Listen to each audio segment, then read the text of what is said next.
मेरे प्यारे साथियों, आपके बीच एक बार फिर से आया हूँ। अपनी आवाज़ नहीं, ये आवाज़ युवाओं की है, लेकिन युवाएं कहाँ तक, आपके मतलब जो नवयुवक हैं वो अपनी बात कहाँ जाकर कहें, इसलिए उनकी तरफ से मैं आपके बीच फिर से एक बार लाइव आया हूँ। कारण वही है, उत्तर प्रदेश पुलिस भर्ती में हुई धांधली को लेकर। कल का न्यूज़पेपर है, न्यूज़पेपर में लिखा है कि ये कहानी क्या है। मैं आपको कहानी पहले ऐसे बता देता हूँ, फिर आपको पढ़ा देता हूँ।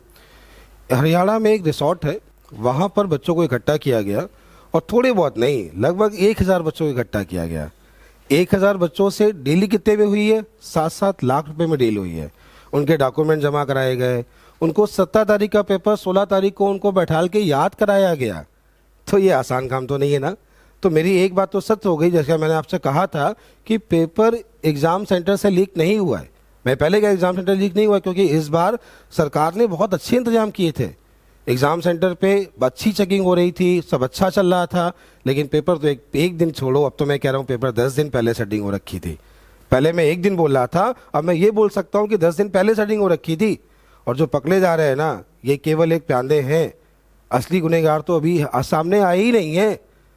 तो मैं सरकार से निवेदन करता हूं, जो असली गुनहगार हैं जांच को और सघनता से कराएं, क्योंकि पेपर 10 दिन पहले आने का मतलब क्या है कि भर्ती बोर्ड के अधिकारी भी हो सकते हैं, जहां पेपर छपता है वो लोग भी हो सकते हैं, हो सकता है आपका कोई मंत्री या विधायक भी हो सकता है। तो मैं गुजारिश करना चाहूँगा, इसको थोड़ा गंभीरता से ले।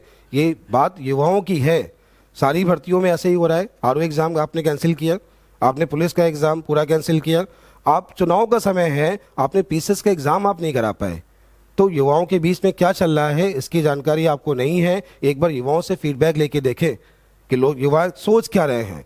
24 को चुनाव है, सरकार से कह रहा हूँ कुछ वादे करिए युवाओं के प्रति, कुछ ऐसा अपने जो भी आपका घोषणा पत्र है ना, उसमें युवाओं से कुछ, मैं फिर कह रहा हूँ उत्तर प्रदेश सरकार, भारत सरकार और मोदी जी से निवेदन करना चाहता हूँ कि युवाओं के लिए कुछ स्कीम लेके आइए।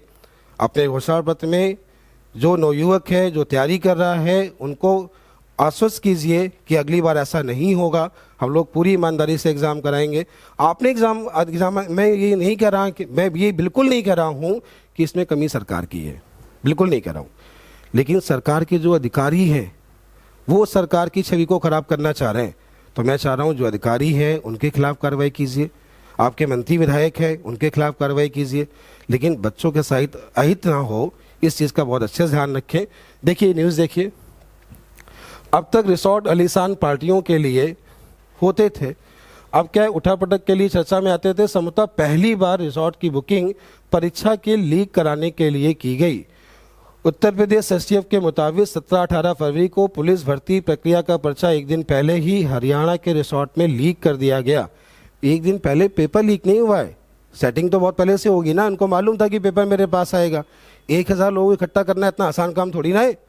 उसके बाद क्या है, परीक्षार्थियों को वहीं रुकाया गया। 16 फरवरी को रिसोर्ट में गार्डन में पेपर बांटे गए, आंसर शीट भरवाई गई। मामले से जुड़ा एक आरोपी एसटीएफ के हत्थे चढ़ा तो खुलासा हुआ। एसटीएफ मेरठ के एसएसपी ब्रजेश कुमार सिंह ने बताया कि रिपोर्ट में 1000 से अभ्यर्थियों के पेपर दिया गया था।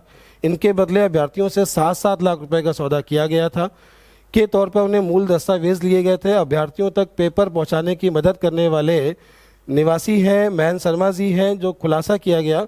पुलिस के मुताबिक महेंद्र इस गिरोह का सरगना विक्रम पहल के गांव का है। विक्रम दिल्ली पुलिस के हवलदार हैं। इस मामले में मोनू शर्मा, रवि शास्त्री, कई नाम हैं। इसमें क्या क्या है, देखो क्या कहा जा रहा है कि बसों को अभ्यर्थियों तक वहां तक पहुंचाया गया।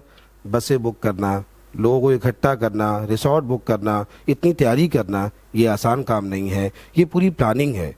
इस प्लानिंग में जो भी लोग हैं, या इस भर्ती प्रक्रिया में आपकी सरकार की छवि को धूमिल करने में जो भी लोग हैं, उन पे अच्छी कार्रवाई कीजिए और युवाओं को विश्वास दिलाइए कि सरकार बिल्कुल नहीं चाहती है। मैं जानता हूं सरकार बिल्कुल नहीं चाहती है, लेकिन युवा इस समय आक्रोशित है। चुनाव का समय है, घोषणा पत्र में कुछ और ऐड करिए, कुछ युवाओं के लिए भी हमारे सामने आइए। धन्यवाद।